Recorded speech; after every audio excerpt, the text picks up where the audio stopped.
Hey everybody, and welcome back to the Ruby Rogues podcast. This time the recorder is running, and so we'll go ahead and get started and welcome our panel. On our panel today we have Aaron Patterson. Aaron is on the Ruby core team, or at least has commit rights to the Ruby and Rails as well. He works for AT&T Interactive and he blogs at tenderlovemaking.com. Welcome, Aaron. Thank you. We also have James Edward Gray. He is the author of the TextMate book. He ran Ruby Quiz for a while, wrote the Faster CSV library, and has contributed in a lot of other ways to the Ruby community. Welcome. Thanks. I'm glad to be back again. And we also have Josh Susser. Josh is... I drew a blank again and I closed my notes. He's one of the organizers of the Gogoruko. That's right. I got it. Okay, good. He's made some contributions to Rails and blogs at blog.hasmanythrough.com. That's why I write these things down, sorry. Right. And so it's not weird for people. I actually do have a job, but it's like a little startup thing, so it's too early to talk about right now. Someday, though. Yeah. Well, anyway, hello from sunny San Francisco. Yeah, the early startup stuff's kind of fun, so maybe we'll have to talk about that one of these times. I'm Charles Max Wood. I am the host of the Rails Coach podcast, the Teach Me to Code podcast and screencasts, and I am a freelance Ruby and Rails developer at Intentional Excellence Productions, and you can find all my stuff at teachmetocode.com. All so right. can I share our embarrassing guffaw with the audience now? Yeah, go ahead. Okay, so we just did 10 minutes plus of a Ruby Rogues episode without having the recorder on. So this is like time traveling for the rest of us. We've all lived this moment already. We've gone back in the DeLorean. Aaron is going to tell the same bad jokes. Believe me, we're suffering for our art, okay? It's just what I wanted everybody to know. Yeah, but the jokes will be twice as funny this time, right? I'm sure that's what it is, yeah. That's because we've heard them twice, right? Exactly, yes. All right, so go ahead. Let's get into this. Okay, so should we give the brief recap of where we were?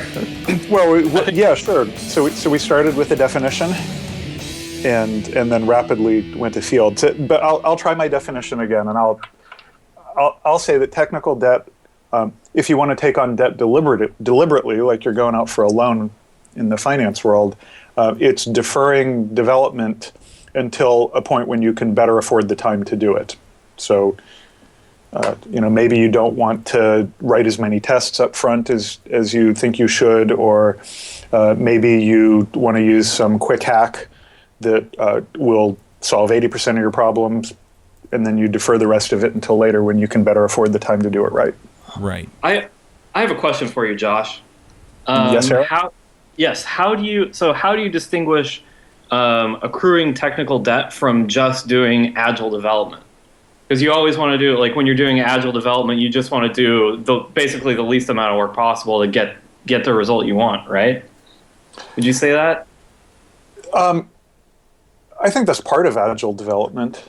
I guess, do you see where I'm going with this? Like, where do you draw the line between doing the least amount possible and it just turning into technical debt? Like, how do you make that decision? Well, so my opinion on that is that maybe you don't know you're accruing technical debt at the time. Like, for example, you don't... No. There's definitely cases where you do know it. I agree. But I mean, like, when you get like 3 upgrades behind and stuff like that, I don't know that you intentionally made the call, we're just going to eat this technical debt right now or something. Right, and yeah, so that's not the deliberate technical debt or the intentional, that's the inadvertent. And there's definitely cases where that happens, and that's either, either you weren't paying attention or I'm not sure what, but in terms of Aaron's question, I think that there are definitely times when you want to slack a little on writing the best code you can write.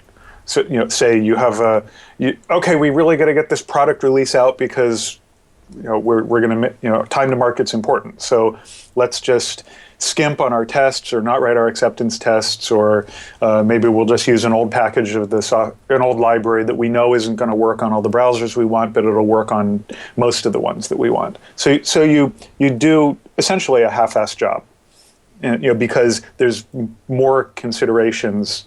There's considerations that are more important than getting it done right. And then you come back later when you can afford the time and fix it. And So are there any trade-offs that are worth it other than time trade-offs? Because that's what we're talking about ultimately is, we don't have time now, so we're going to take the time later. Are there any other reasons for accruing technical debt other than time constraints? I guess our currency is time, right?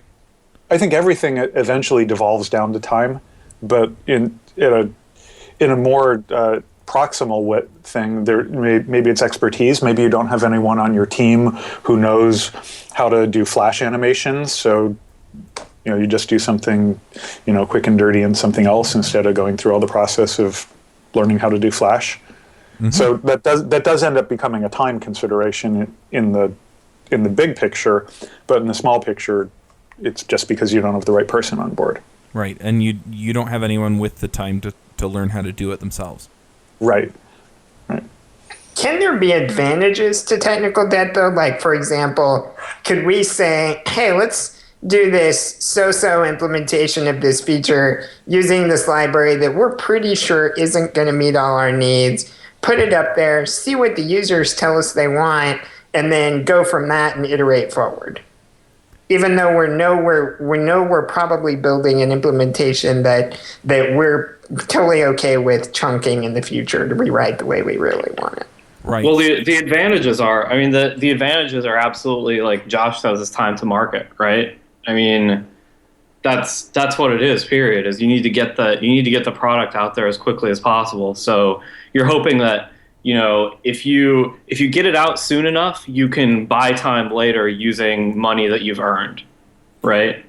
Yeah, that's exactly it. And if you're an adherent to the lean startup philosophy, that what startups do is that they prove out new business models. A startup is a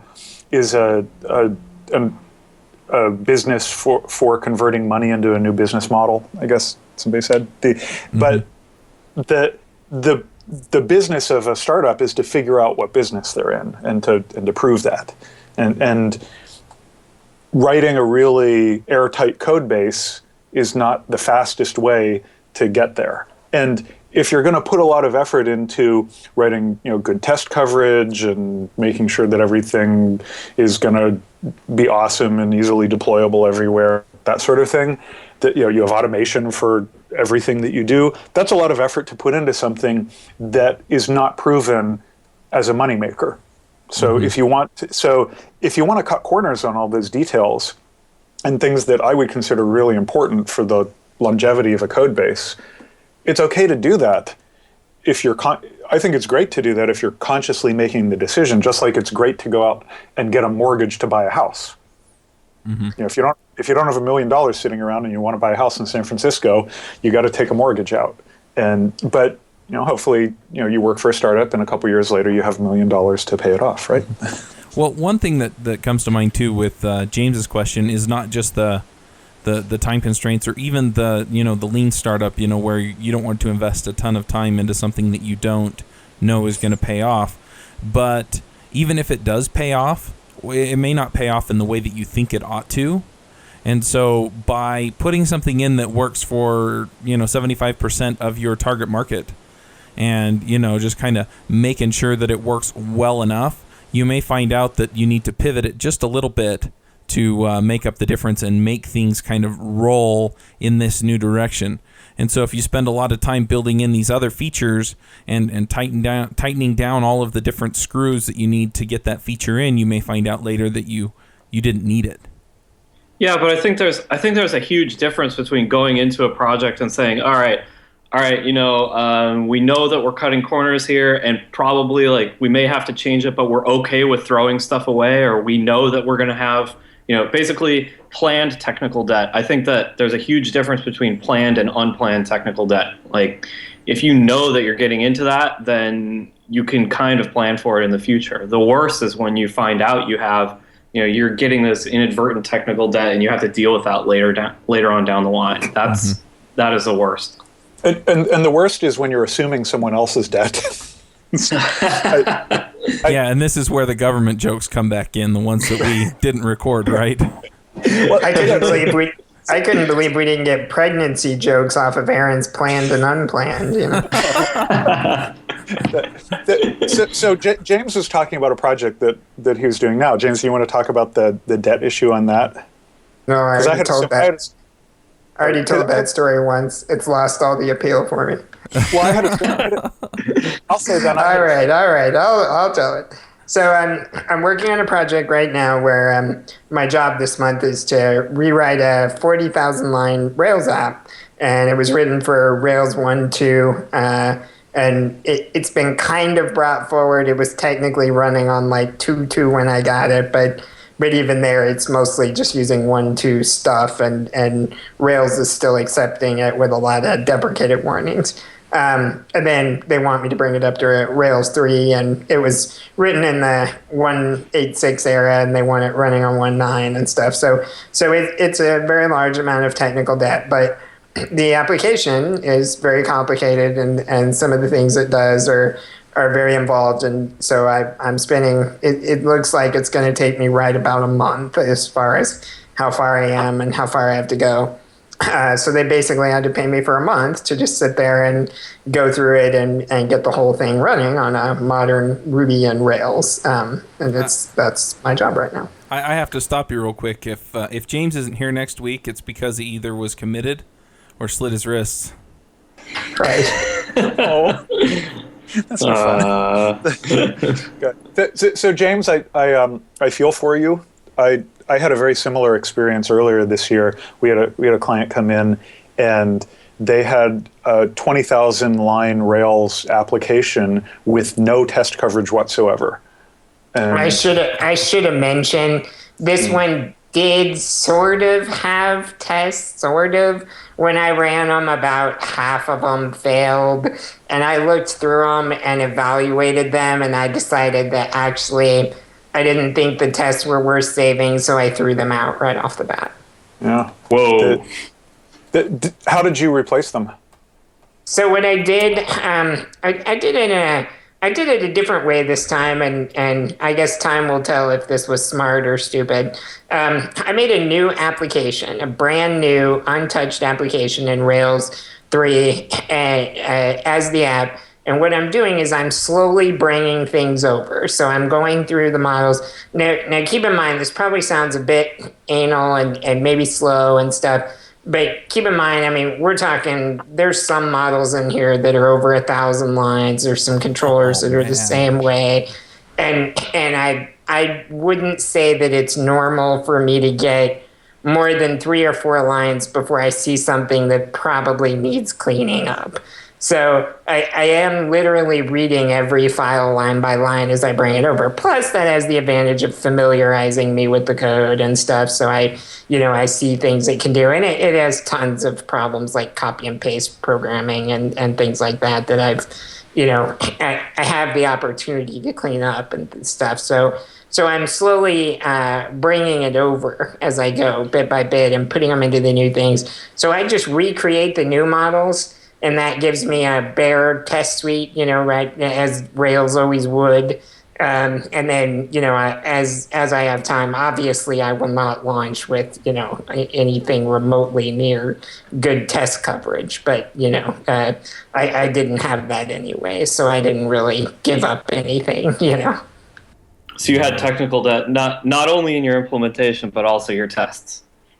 Yeah, the tests were pretty much worthless. I looked through them, and they just, I didn't feel like they made me confident about anything in the app, so I just ditched them. Wow. So my project sounded very similar. We opted to just do a full rewrite. It was 20,000 lines of code. There was a lot of duplication in the code. There was a lot of very poor code in the application, and it looked like for the functionality that was going on, it was like 3,000 to 5,000 lines of code, maybe.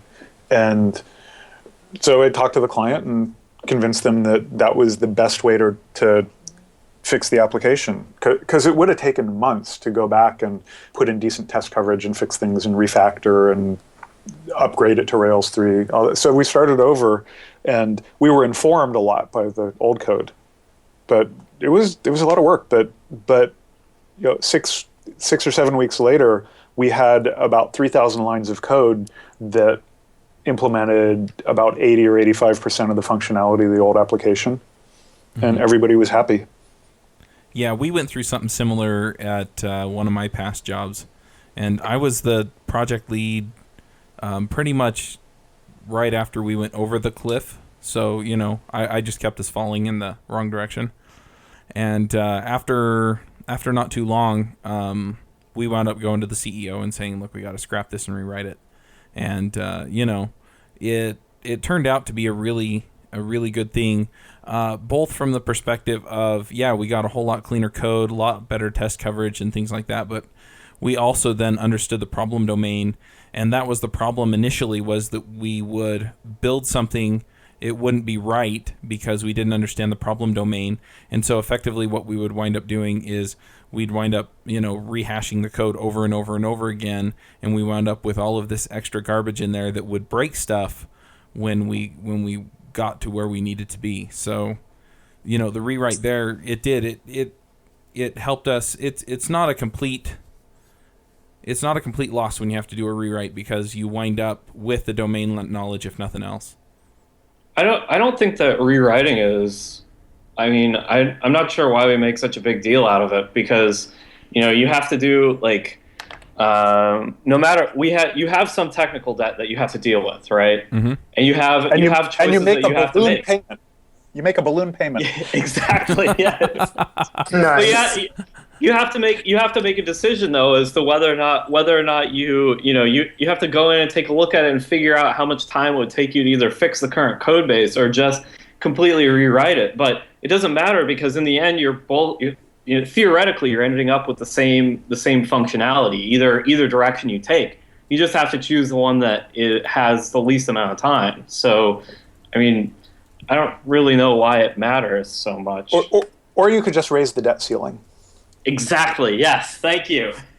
But I hear that takes an act of Congress. One that we might not get.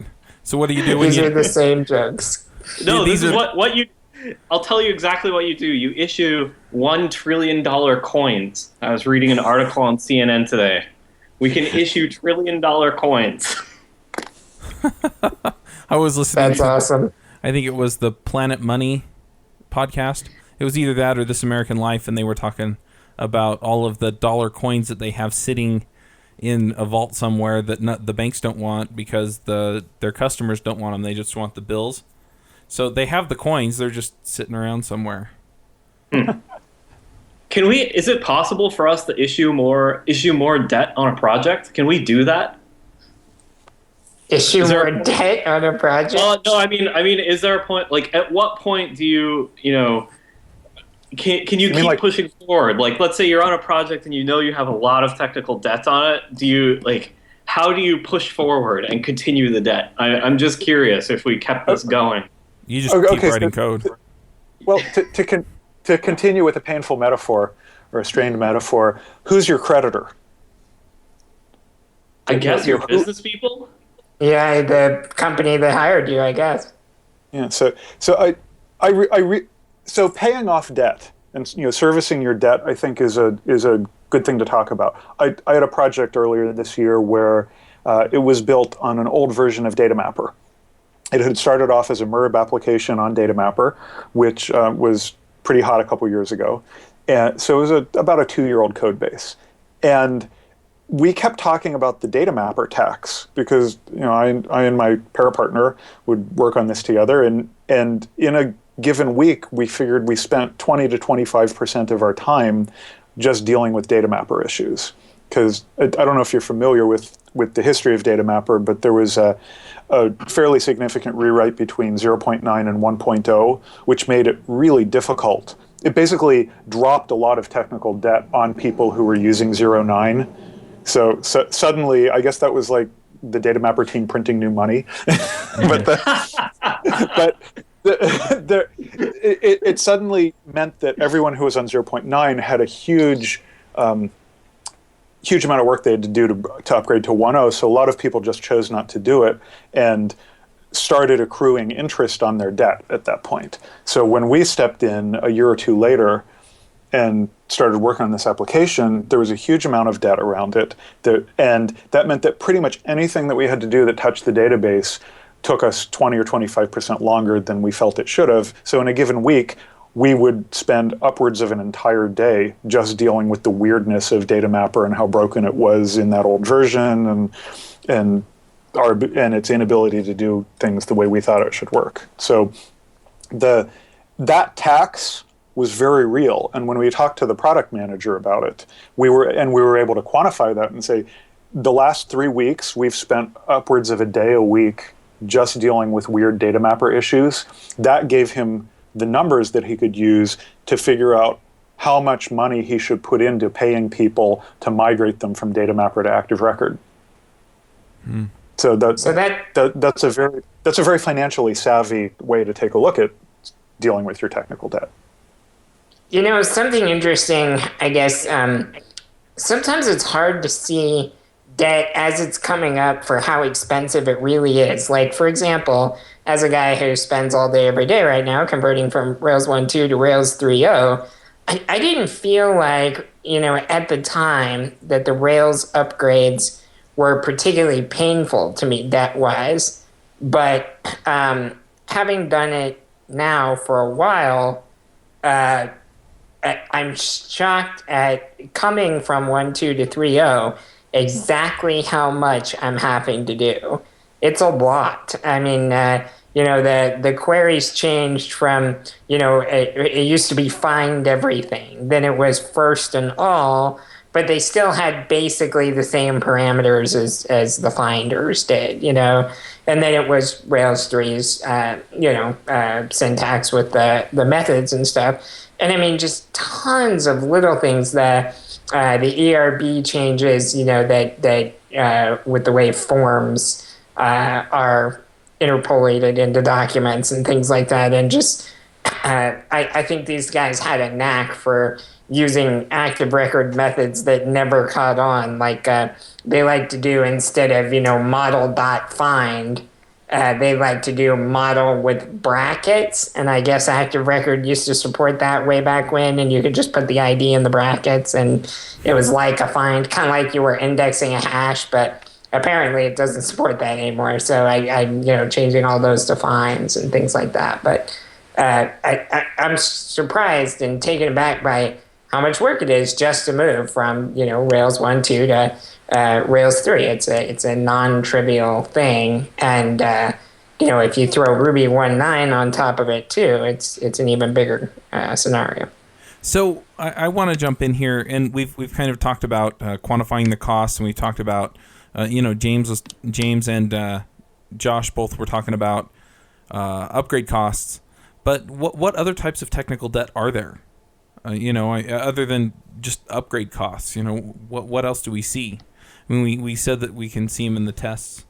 Are there any other examples that you guys have? I can think of one as application features, stuff that you provide to end users that may not necessarily be core to your business. So I think like business people can accrue debt, but I don't know that that's technical debt necessarily. Mm-hmm. Does that make sense? Sure. Doesn't Rails have the same problem? I mean, at times, Rails has provided features that then later they decided were a bad idea to put in the core of Rails because they were beholden to those users using those features, and that didn't really make sense for them, and they've yanked them out or whatever. So sure, I think that exists in software too, doesn't it? Mm-hmm. Yeah. I think compatibility is a kind of debt. Oh yeah. So as new platforms come out and you don't jump on those platforms, maybe that's some debt for you, or maybe you choose not to try and support all the platforms, but then one of them becomes popular.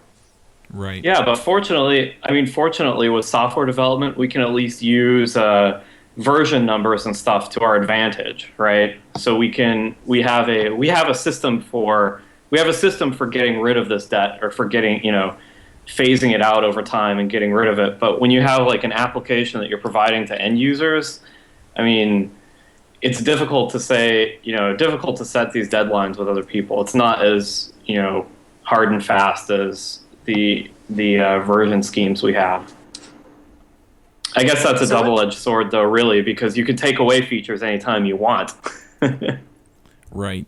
Right. So one other technical debt that we ran into in a couple of the jobs that I've worked on is just coupled code, where you have, it got to the point where you would touch one piece of code and something would fail in something else that was seemingly completely unrelated. And the reason is because it touched this portion of code, which touched this other portion of code, which touched this other portion of code, which touched the portion of code that you changed, and it messed something up clear on the other side of the app. Chuck, show us on the doll where the app touched you.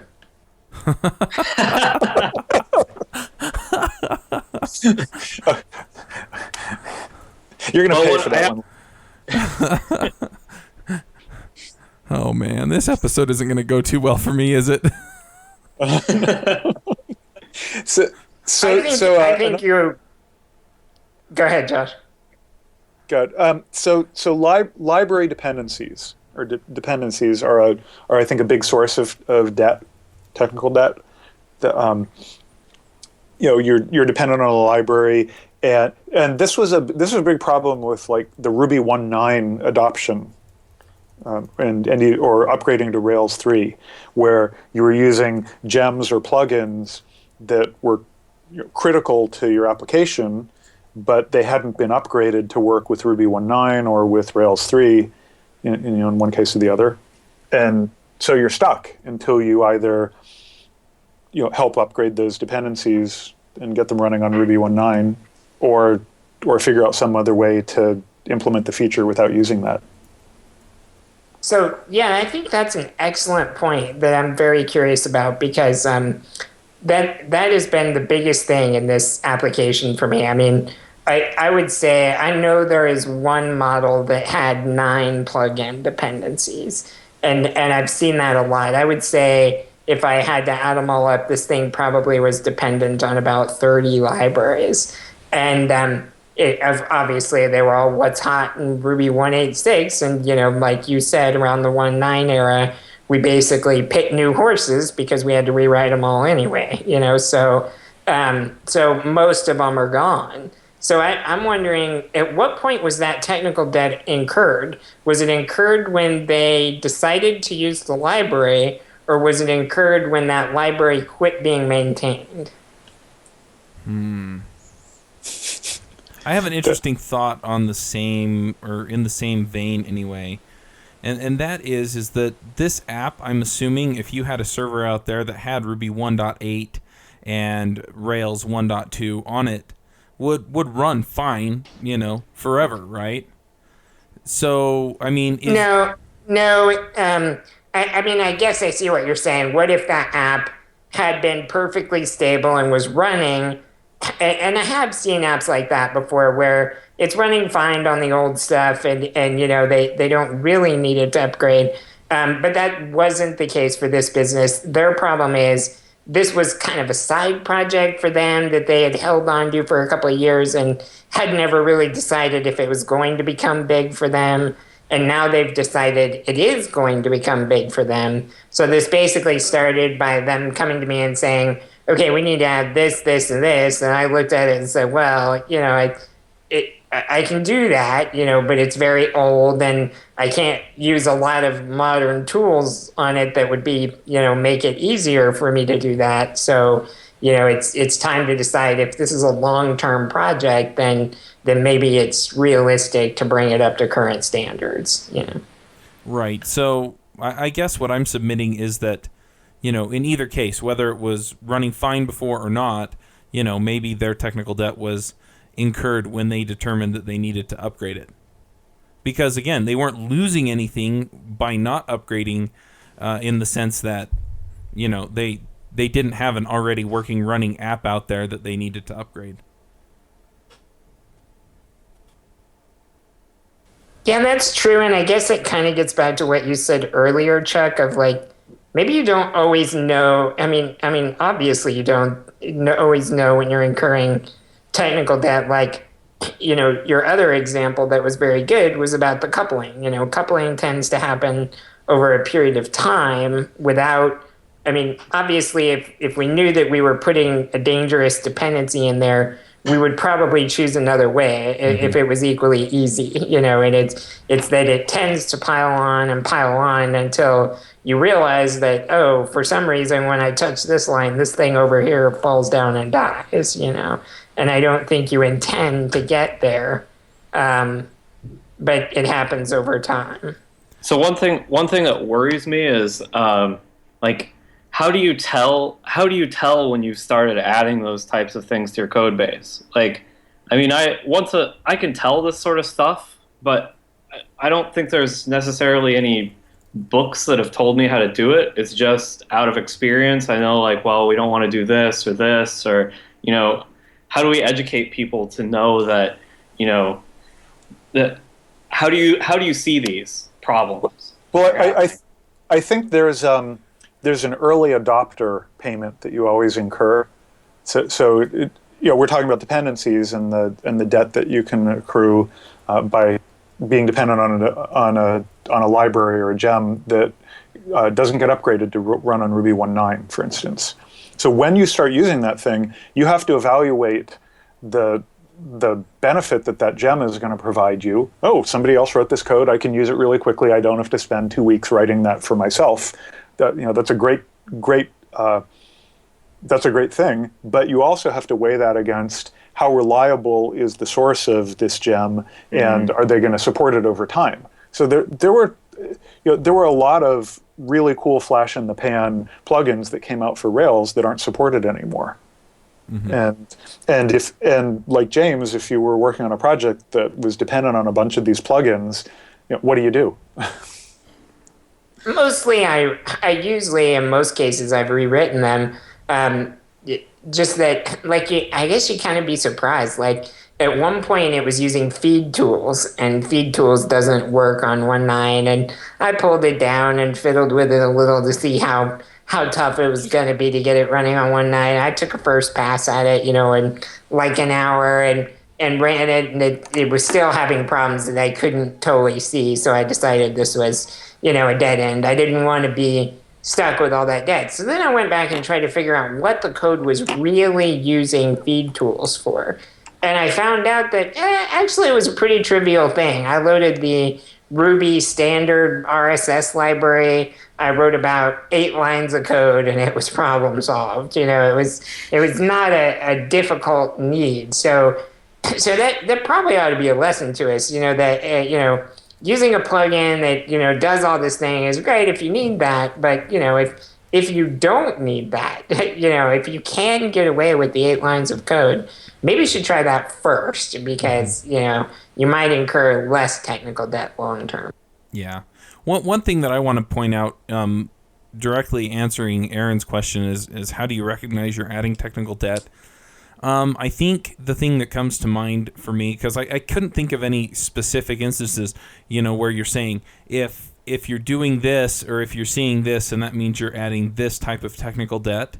More, it seems that when you start to feel the pain, when you're starting to pay the cost initially, that's when you start to recognize I have this technical debt. So, for example, if every time I do a git pull and I'm getting my tests aren't passing anymore, that's telling me you have some technical debt here. And the technical debt is in my process, not in my code.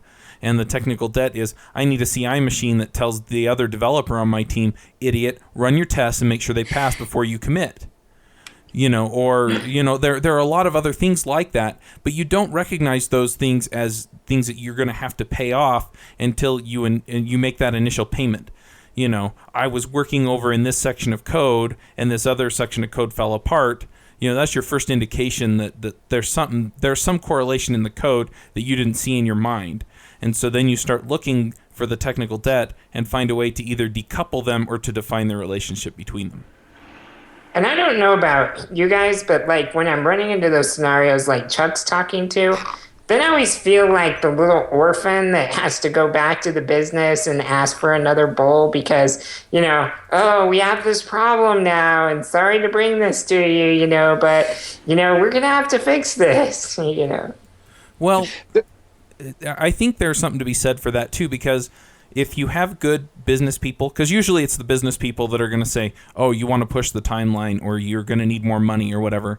And in those cases, if you have good people that understand the process, then you should be able to explain to them this is an unforeseen thing. It will solve this problem in this way. And they're usually good with that. If they're not, that's when you run into the problem. And I don't know a terrific way of solving that. You were going to say something, Josh?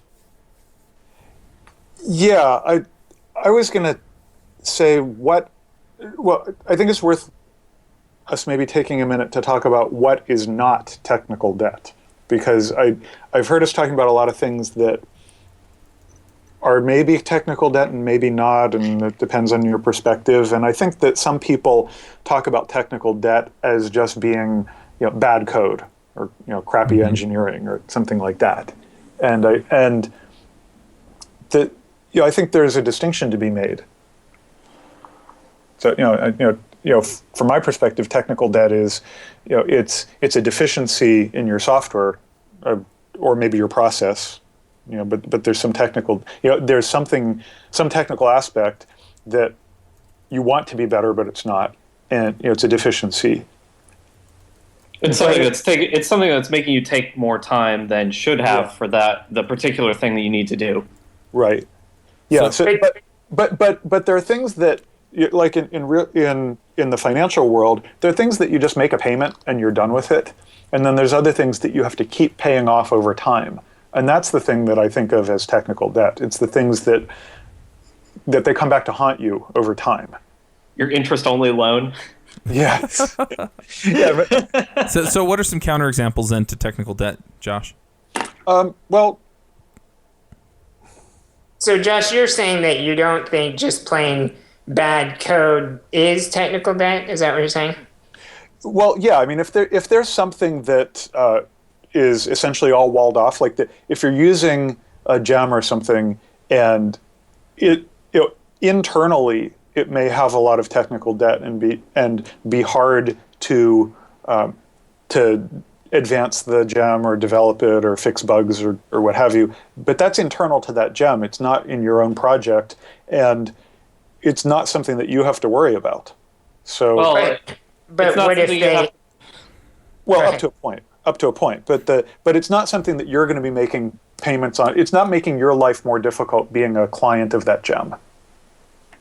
As long as they don't ask you to add a new feature to it that's really difficult to do, right? Well, yeah. I mean that you're crossing a line at that point, though. But it can even happen in your own code base. I've worked on code bases where there were parts of the code base that just you didn't want to touch it, and I think you could look at that as technical debt. But you just keep avoiding it, and it doesn't really impact your velocity. It doesn't affect your ability to add new features. It's just some isolated subsystem of the application, so you just ignore it, and it's not really debt.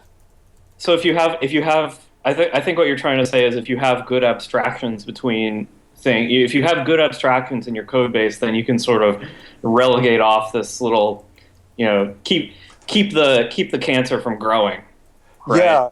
I'm glad you said that, because I wanted to bring that up earlier and then forgot that. What are the ways of preventing things from turning into technical debt? I think those abstractions are important. Yes, good refactoring and good separating your code into good abstractions is probably the best way to do it. But still, it can still leak into your system. Like if you ever need to do something a little bit different with that gem or with that API, then you're kind of screwed. But at least you have good abstractions there, so you can define that where your code meets that other code, you can define it well. I think that is the best way to prevent it from spreading. Mm-hmm. So, Aaron, you talked earlier about, are there books that teach us how to avoid these kind of things and stuff like that? And my knee-jerk reaction when you said that was refactoring would be the book I would name. And then you just mentioned it again right there. I think maybe that is, in a way, that by, that refactorings are basically based around, removing couplings and things like that, building better abstractions for the sake of walling off pieces of code, right? Yeah, but you had so the problem with that is like you're dealing with the problem afterwards, right? Like I'm talking about saying how do you convince other people that good abstractions are a good thing, right? Like we can say that to each other, and it's really easy because we know down the line we're going to have to be paying a cost for this, and we know what that pain is. Like how do you teach someone that pain without them actually going through it? Well, I don't know that you can. I mean, that's one of the things. There are a lot of things that I've gone through with junior developers where I'd explain to them, this is the way you want to do it, this is why you want to do it, and ultimately they do it that way, but then, a few years down the line, they come back and they say, you remember when you told me to do this way? Well, I did this other one this other way, and oh my gosh. I haven't seen any substitute for it. I mean, some people will take your word for it, but most people, it doesn't become second nature until they have suffered through it at least once. Yeah, I agree. Yeah, I think that's even realistic. I mean, and there may even be scenarios where, if I'm doing quick and dirty scripting, then I'm not usually caring about the level of abstraction, and for me to sit down and write it right probably doesn't buy me anything for a script I'm going to run a couple of times and then throw away, So, but I was going to ask, maybe there's a different way to come at this problem. Aaron, can you name any technical debt that's currently in Rails?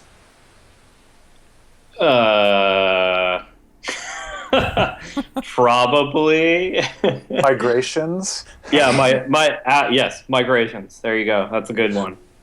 So, how did that get there? Was that a conscious choice? I mean, it was a conscious choice to add the feature, obviously, but I don't think they realized at the time what they were doing, or what they were incurring, maybe. And I think you're right about that. Can people still hear me, or yes. am I gone? Yes, yeah, we're here. Everything got really quiet, so I think everyone just muted at the same time. Yeah, that happened to me a few times, and yeah, it was the same thing. It was like, oh no.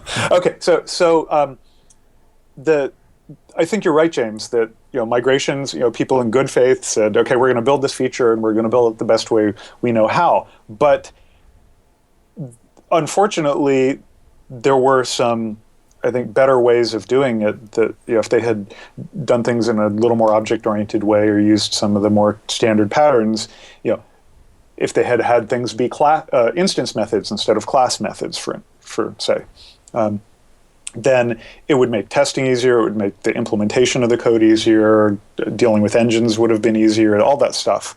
And I've hit my head for many weeks against the migration code in there, so I know a lot of these issues. That's why I brought it up. But it's like Chuck was saying, that it comes with experience. So just like an inexperienced financial person might end up buying a bridge in Brooklyn because they're naive about that, I think that developers who aren't as experienced don't notice that they're writing code that might cause trouble in the future. Mm-hmm. Well, and I think we all have different experience, and so some of the things that would be second nature to James or Aaron or you, Josh, to me, I just go full speed ahead, and I wander off the cliff because I didn't know it was there, because I hadn't made that mistake yet. And I'm sure there are other things that, each of you guys do that the other of you, knows better.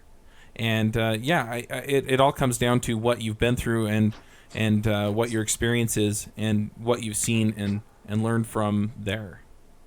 Right. As you gain enough experience, then you're driving over the cliff on purpose.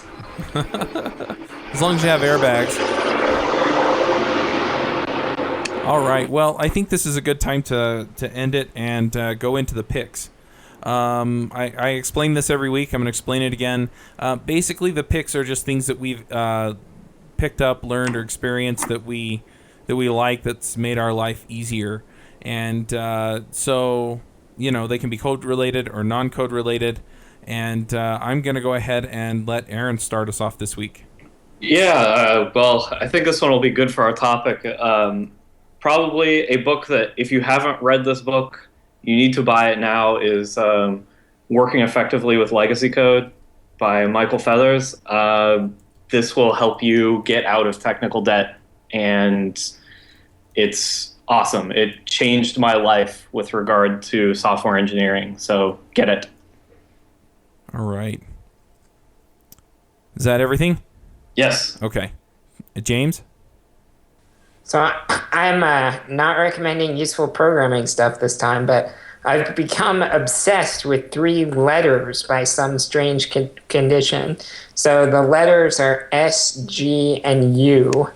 And it turns out that in January, I found this podcast that I got hooked on called The Skeptic's Guide to the Universe. And it took me like 6 months to catch up on it. It's usually shortened to SGU.